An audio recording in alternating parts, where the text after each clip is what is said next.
to the dish. As always, I'm Jalen Russell, joined again by Jalen Gray, giving you the latest on the NBA. Now, with training camp just a few weeks away, we start to look at ahead a little bit and see what LeBron James can do. Do you think he will ever win a championship in Cleveland?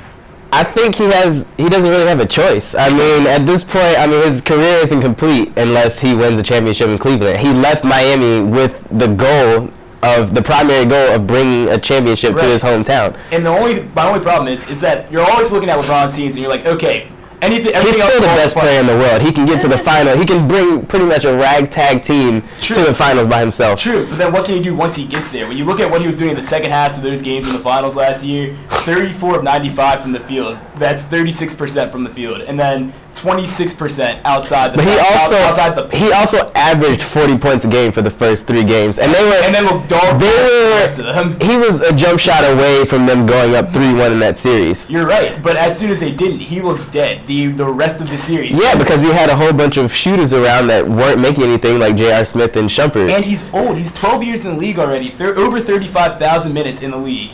I think he's smart enough that he can change his game. He had to take games off. He played the second least amount of games that he's played ever in a season last year. Also, fewest minutes. Because he's always had to play pretty much all 82. But when you also look at it, so if he plays another 3,500 minutes this year, which is about his average, he'll be 42nd. He does that for 3 more years, he'll be top 20. So he's getting to the end of his run for sure. And just he looked tired entirely. Plus, Kyrie Irving and Kevin Love can't stay healthy. They both have injury problems throughout the years.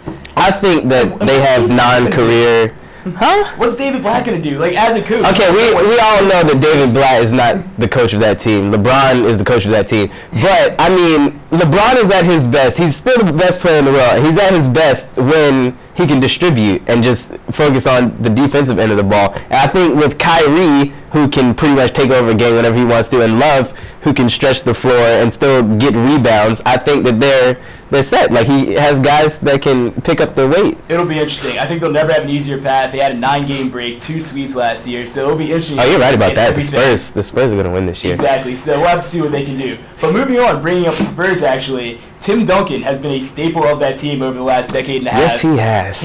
Is he top 5 all time? Has he cemented his role as top 5 all time? You know what? He has a great resume. He has, 5 championships, 2 MVPs. Yeah. Rookie of the year when he came in, won a championship, the year after he came in the league? 2 years after. And he's got 4 games, 3 finals MVPs. Yeah, but with all that said, I just think that there's better talent that's come through the league in the NBA. You've got, of course, MJ, Magic, Kareem, Larry Bird. I'd put Shaq in that top 5. That's where I'm. There are about 6 or 7 guys that can name. I don't think so, because look at longevity-wise, 18 years of solid performances, averaging 20 points a game, 11 rebounds. He's 2.2 blocks per game, 9th all-time in total rebounds, 86.92 value over replacement player. That's 6th all-time. So he's clearly the best power forward, hands down, best power forward to ever come through the league.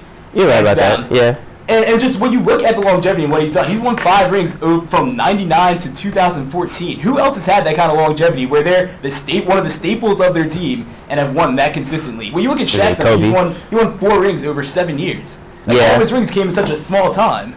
I also think that he could have won more if he would have stayed in LA and him and Kobe wouldn't have parted. In theory, yes. But Shaq's just one of the most dominant players to ever come through the league. He was like a 325-pound, 7'1" comet that hit the NBA. But what about those last 4 years? That's the other thing that bugs me about him, is that Tim Duncan's never going to fade away like Shaq did. Those last 4 years, Boston, Cleveland, Phoenix. Because Shaq had problems staying in shape. Exactly. But I think that plays into being top 5. As a leader and as a player, Tim Duncan clearly top 5 in my book.